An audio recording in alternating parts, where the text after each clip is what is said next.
Assalamualaikum dan selamat sejahtera semua. Okey, hari ini kita akan sambung lagi dalam tajuk kumpulan logik. Okey, bahagian pernyataan 1.1.4 iaitu membina pernyataan dalam bentuk implikasi di mana jika P maka Q, dan juga yang kedua P jika dan hanya jika Q. Okey, tengok penerangan di sini. Okey, implikasi jika M maka Q. Tengok di sini, pernyataan jika P maka Q dikenali sebagai implikasi dengan keadaan P ialah anti kejadian dan juga Q kita kenali dia sebagai akibat. Ada dua je. P ialah anti kejadian dan Q ialah akibat. Ingat tu saja. Okey, yang kedua, implikasi. Okey, implikasi P jika dan hanya jika Q. Okey, kita sama juga dari P dan juga kita ada Q. Okey, implikasi P dan juga Q terdiri daripada dua implikasi. Okey, dia ada dua implikasi. Yang pertama, jika P maka Q dan juga jika Q maka P. Okey, dia pening sikit. Kita tengok pada contoh jom mahir 4. Okey, kita tengok sama-sama. Okey, untuk jom mahir 4 nombor 1. Okey, bentuk implikasi jika Q maka jika P maka Q dengan anti kejadian dan akibat berikut. Tengok contoh diberikan. Anti kejadian ialah X tambah 2 sama dengan 3. Akibat X sama dengan 1. Okey, nampak dia asingkan Okey, anti kejadian ialah X tambah 2 sama dengan 3. Dan juga akibat dia ialah X sama dengan 1. Okey, kalau kamu perasan, jawapannya ialah jika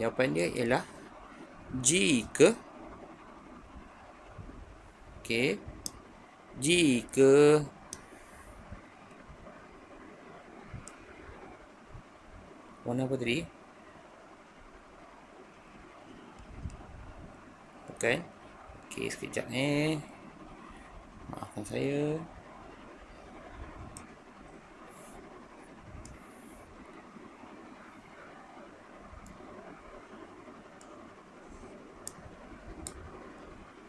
Okey, abaikan warna apa yang saya nak guna. Okey, merah. Sekejap Okey, jika X tambah 2 sama dengan 3. Nampak tak? Ini apa sebenarnya? Ini ialah anti kejadian. Okey, jika P. Okey, kemudian ayat seterusnya ialah maka kita ambil pula yang seterusnya, iaitu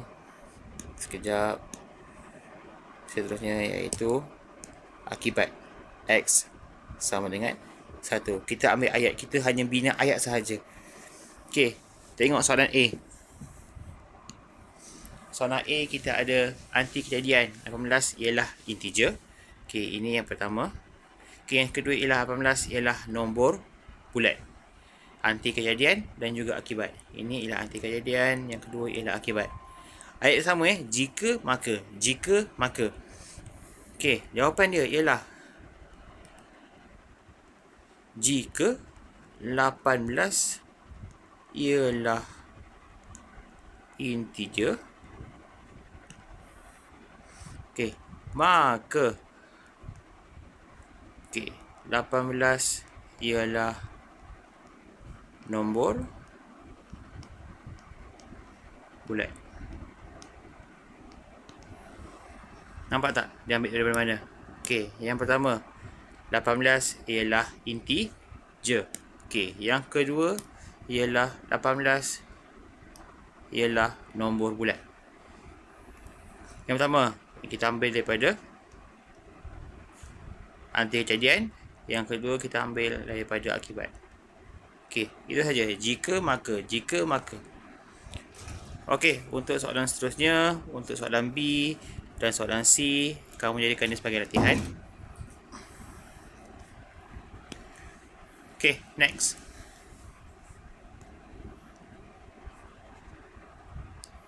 Tengok soalan nombor 2. Okey, tentukan antara kejadian dan akibat daripada implikasi jika P maka Q yang berikut. Okey, kita terus tengok pada soalan A. Jika poligon mempunyai 3 sisi, okey, nampak tak bahagian pertama? Selepas jika pentagon itu mempunyai 3 sisi, okey, yang kedua pula apa? Yang kamu nampak? Okey, maka ayat seterusnya, poligon itu ialah segitiga. Jadinya kamu kena asingkan. Yang pertama kita kena buat anti kejadian. Okey, ayat pertama. Poligon itu mempunyai 3 sisi. Okey, selesai yang pertama. Yang kedua pula, kita letak akibat. Kita asingkan saja. Okey, yang kedua ialah apa yang kedua? Ialah poligon itu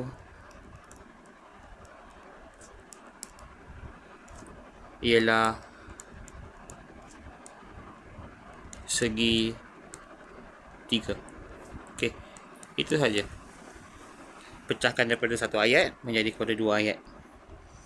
Okey, soalan B dan C, cuba kamu buat latihan. Okey, soalan ketiga. Bentuk implikasi P jika dan hanya jika Q. Okey, bagi implikasi yang diberikan. Okey, kita terus pada tengok soalan A. Jika 93 ialah integer, maka 93 ialah nombor bulat. Kita asingkan. Jika ialah integer, makanya 93 ialah nombor bulat. Okey, implikasi yang kedua pula. Dia pusing saja. Jika 93 itu ialah nombor bulat, maka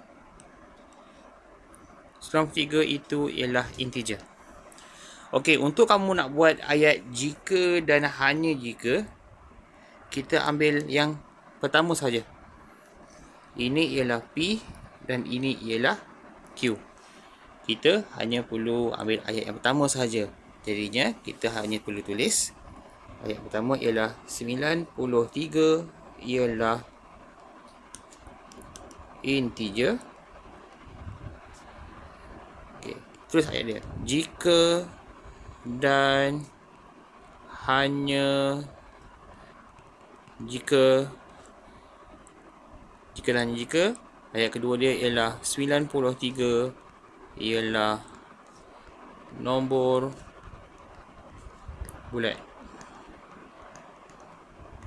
Itu saja. Kamu hanya perlu letakkan apa tadi? Jika dan hanya jika sahaja di tengah-tengahnya. Sekejap, kita pilih color. Okey, jika dan hanya jika. Itu saja. Kita simpulkanlah. Okey, untuk soalan B dan juga soalan C, macam biasa, latihan kita akan buat dalam GC, dalam classroom. Saya akan lampikan sekali lah nanti. Okey, seterusnya yang terakhir untuk video kali ini, soalan nombor 4. Tulis dua implikasi berdasarkan implikasi P jika dan hanya jika Q. Okey, yang ini. Yang berikut. Okey, kita terus kepada soalan A. Suatu nombor itu ialah nombor berana jika dan hanya jika. Nampak ayat dia? Jika dan hanya jika. Maknanya kita ada dua bahagian. Satu P, satu Q. Okey, kita tengok, kita asingkan . Okey, yang pertama. Suatu nombor itu ialah nombor berana. Ini bahagian yang pertama, iaitu P. Ini ialah P. Okey, bahagian yang kedua kita asingkan . Bahagian yang kedua, nampak ayat seterus jika dan hanya jika. Nombor itu boleh dibahagi dengan 1 dan nombor itu sendiri. Jadinya kita kena asingkan implikasi 1 dan juga implikasi 2.